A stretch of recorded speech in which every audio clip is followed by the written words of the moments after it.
बिस्मिल्लाहिर्रहमानिर्रहीम। अस्सलामु अलैकुम वरहमतुल्लाहि वबरकातुहू। मुफ्ती साहब ये बतला दें कि क्या हर मुसलमान के लिए 7 मैयतों को नहलाना ये फ़र्ज़ और ज़रूरी है? कुरान और हदीस की रोशनी में बता दें कि ये बात कहाँ तक सच है। तो मेरे भाई याद रखें कि मैयत को नहलाना ये फ़र्ज़ किफ़ाया है।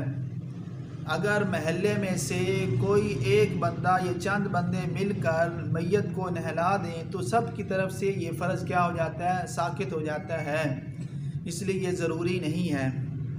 और दूसरा सवाल मैंने पूछा है कि क्या गैर मुस्लिम मर जाए तो क्या उसकी मरने पर इन्ना लिल्लाहि व इन्ना इलैहि राजिऊन पढ़ सकते हैं? तो इसका जवाब यह है कि गैर मुस्लिम जब फोत हो जाए, मर जाए, तो उस वक़्त अपनी मौत को याद करना चाहिए। अपनी मौत को याद करके फिर आप इन्ना लिल्लाहि व इन्ना इलैहि राजिऊन पढ़ लें। वल्लाहु आलमु बिस्सवाब।